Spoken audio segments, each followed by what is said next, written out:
Apocalipsis capítulo 3, verso 14. Título: el mensaje a la Odisea. Y escribe al ángel de la iglesia en la Odisea: he aquí el Amén, el testigo fiel y verdadero, el principio de la creación de Dios, dice esto: yo conozco tus obras, que ni eres frío ni caliente. Ojalá fueses frío o caliente, pero por cuanto eres tibio y no frío ni caliente, te vomitaré de mi boca.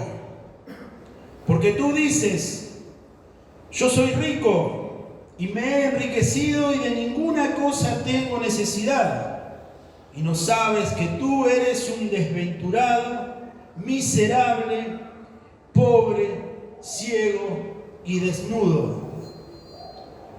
Por tanto, yo te aconsejo que de mí compres oro refinado en fuego, para que seas rico, y vestiduras blancas para vestirte, y que no se descubra la vergüenza de tu desnudez, y unge tus ojos con colirio para que veas.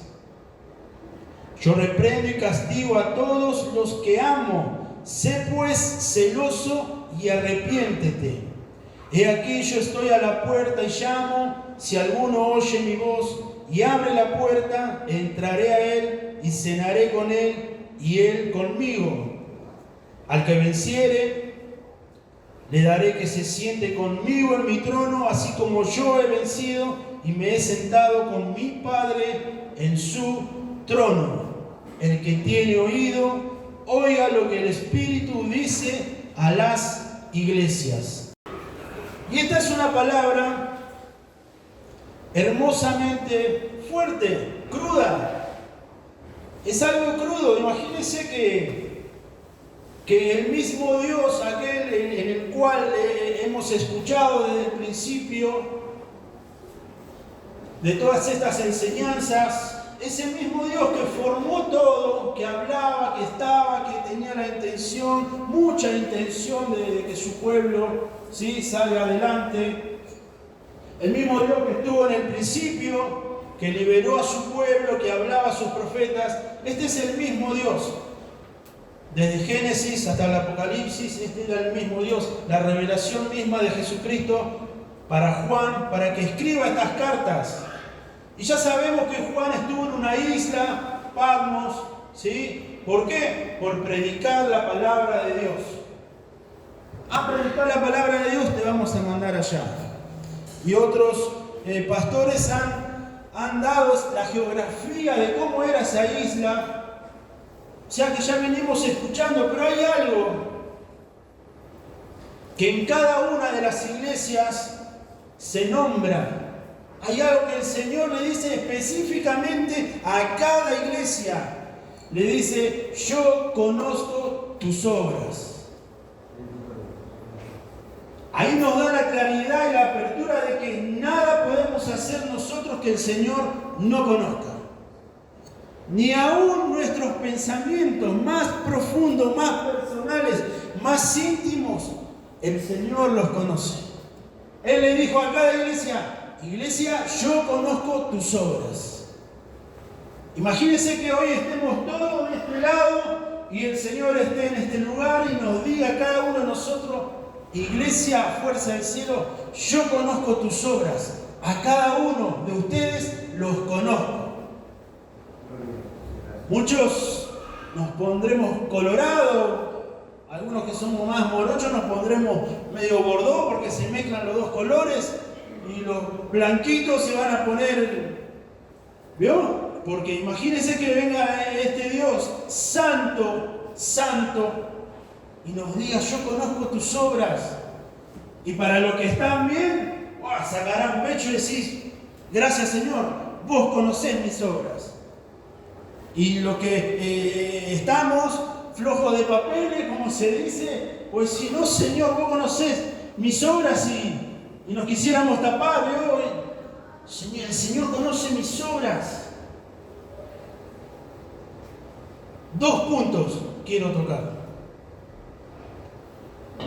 similares, al final del camino similares.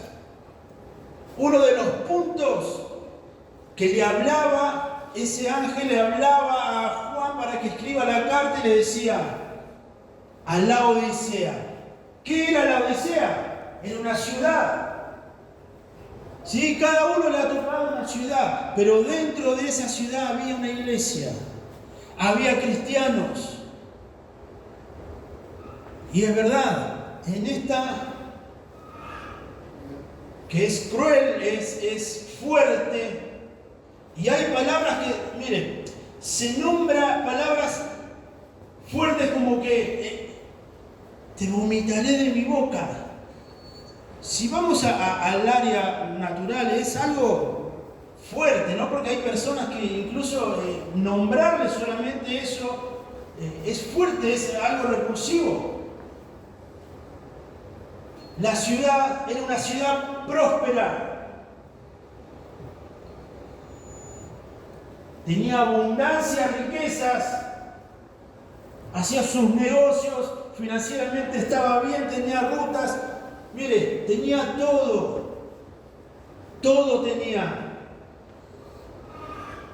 ¿Vio cómo nos pasa en nuestra nación? Nuestra nación tiene todo. Es tan rica, es tan bella y no la sabemos aprovechar. Pero la Odisea, imagínense que ellos comercializaban, tenían absolutamente todo.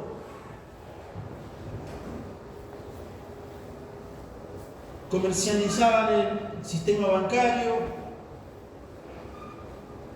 como dijo mi esposa, en la lana negra que valía mucho. Por ahí pasaban carreteras que se conectaban con otras ciudades y a eso les servía, económicamente les servía a la ciudad. Tenían absolutamente todo lo que usted se puede imaginar, material, lo tenían todo. Pero había algo en lo que a ellos les faltaba. ¿Y por qué? Y ahí vamos. ¿Por qué se dice que el Señor la nombraba tibia? ¿Por qué? Porque la ciudad de la Odisea, a pesar de que tenía todo, había escasez en el agua. Ellos tenían una escasez del agua y mediante haciendo todo el trabajo de perforaciones, encontraron el agua. La encontraron. Creyeron que ya estaban. Pero lamentablemente esa agua, cuando llegaba a la superficie, se convertía en agua tibia.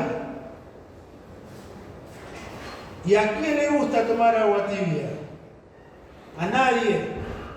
Es fea, no se puede tomar el agua tibia. Para algunas cosas específicas nomás. Y así andamos muchas veces nosotros los cristianos, que tenemos absolutamente todo y que aún así podríamos tener mucho más. Pero llevamos una vida tibia.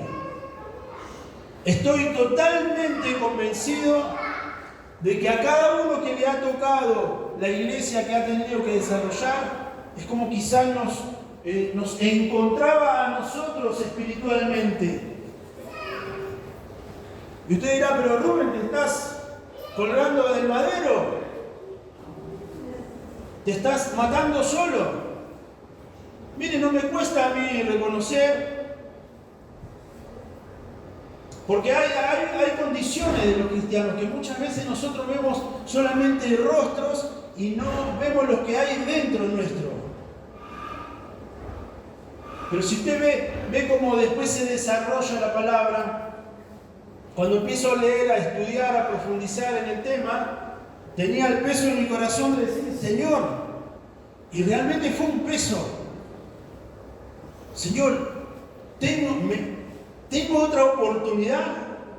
Es lo que me salió de mi corazón. Le dije, Señor, me das otra oportunidad, porque lo que vos me estás hablando, me estás narrando y detallando mi vida. Porque a otras iglesias tenían cosas buenas, no habían negado el nombre de Él, otras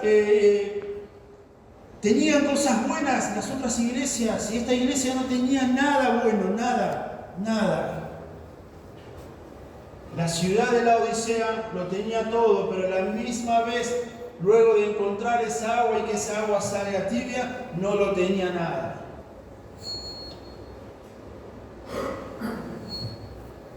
En la ciudad había iglesia, en la cual donde le habla. ¿Y sabe qué pasó? Que es lo que nos pasa muchas veces, o hemos visto y escuchado que les pasa a otras iglesias también, o a otros hermanos, que nos acoplamos a cómo es la ciudad, la iglesia del Señor, o los cristianos, vamos a hablar personalmente, se acoplan a lo que es la ciudad. Y esta iglesia empezó a flaquear, esta iglesia empezó a ser como la ciudad en sí. ¿Y qué hizo? A no depender de Dios.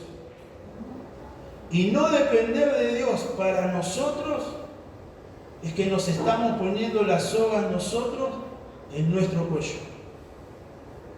No depender nosotros de Dios, que venimos y nos tomamos el tiempo, nos sentamos, le agradecemos, le adoramos, le cantamos todo. Y no depender de Dios, nos estamos atando la soga en nuestro propio cuello.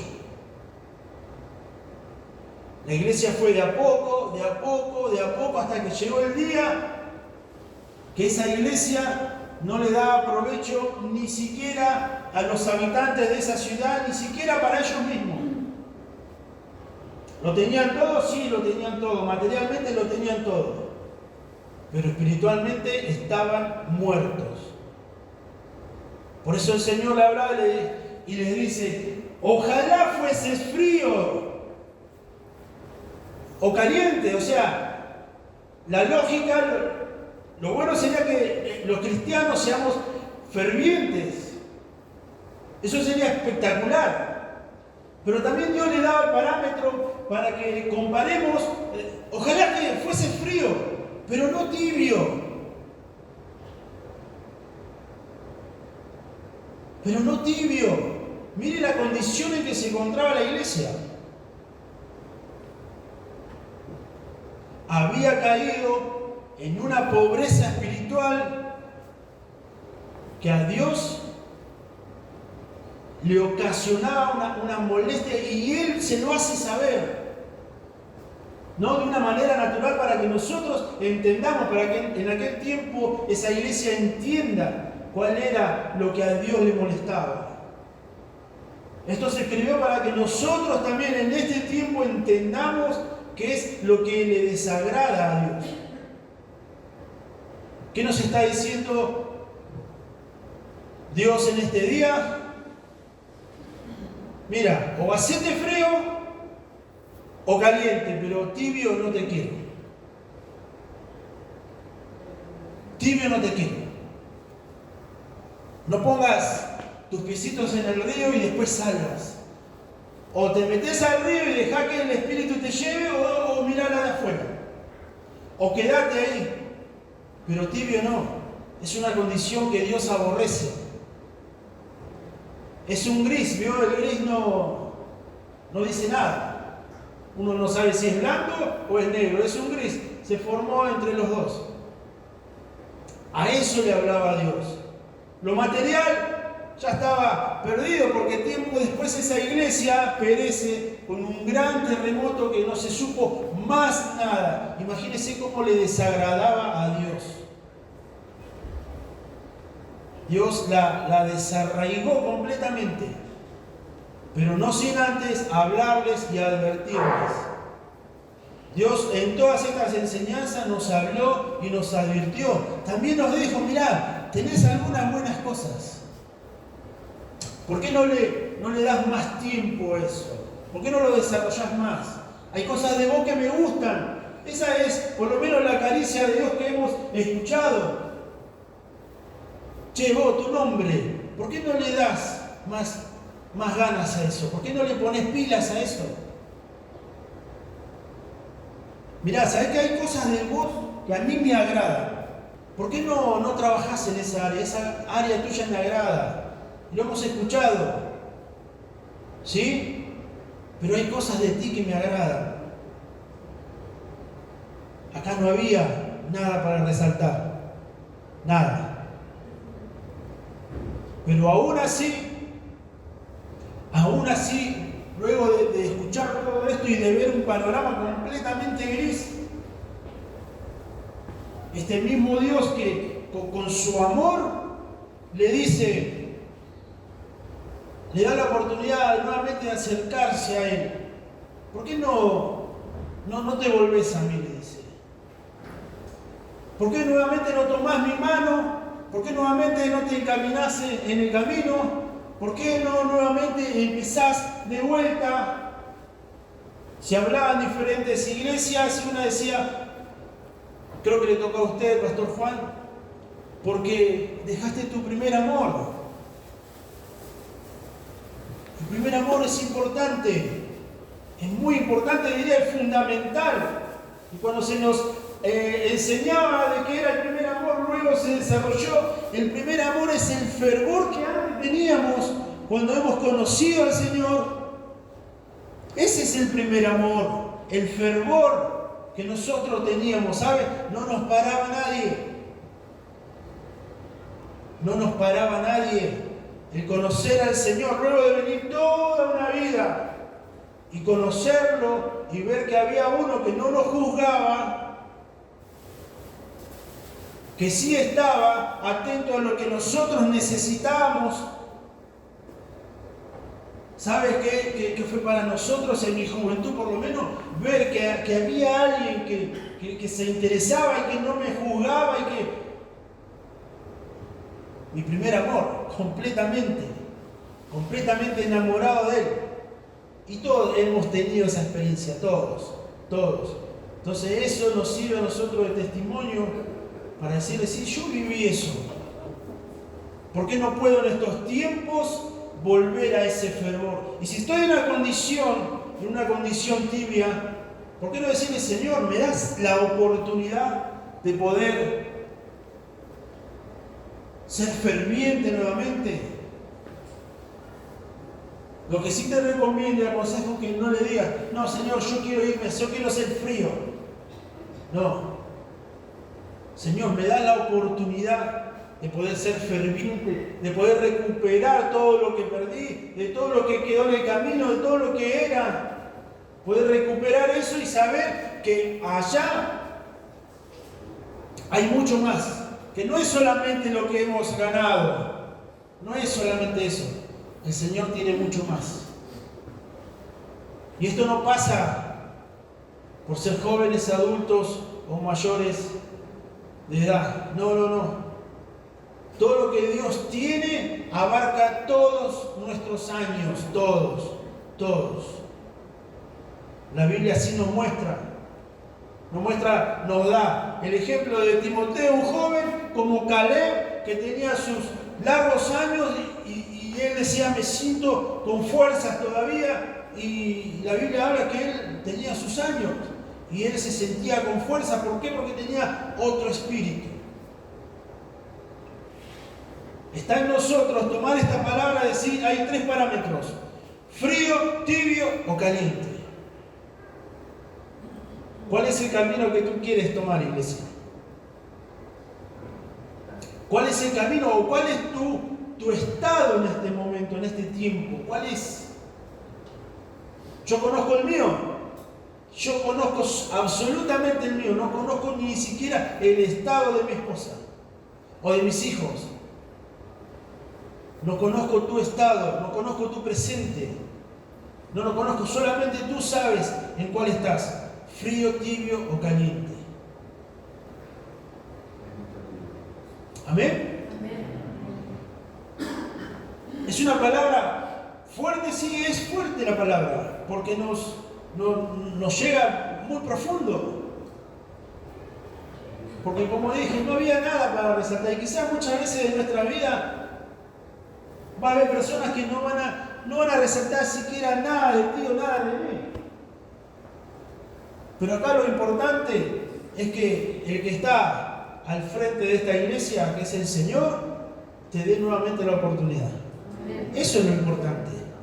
Lo demás nosotros nos vamos a mirar y nos vamos a juzgar y vamos a hablar y vamos a decir, o vamos a sacar quizás conjeturas de cómo está el hermano, de cómo está el pastor, de cómo está nuestra familia, y nosotros podemos hablar por arriba nomás.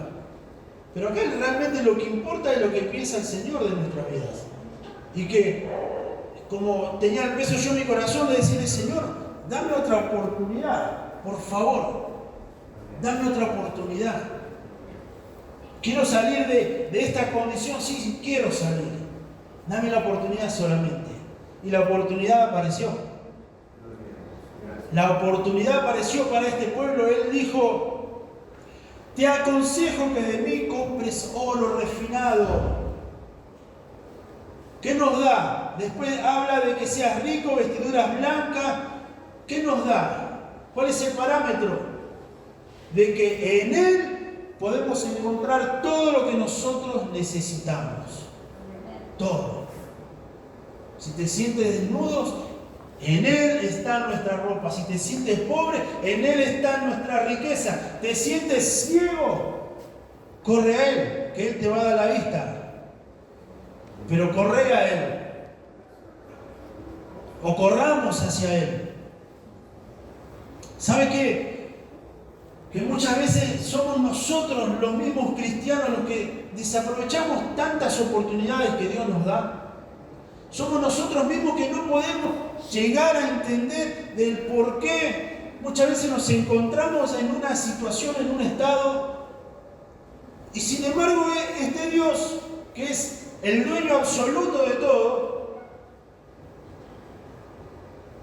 con su mano extendida, y nos dice, mira todo lo que tengo para vos, pero ¿por qué te quedás? ¿Por qué me quedo? ¿Cuál es la situación de por qué me quedo estancado? ¿O por qué nos frenamos? Pueblo, ¿por qué nos frenamos? ¿Cuáles son las circunstancias de que nos frenan? Tenemos que analizar nuestras vidas. Y hoy, para cerrar todos estos mensajes,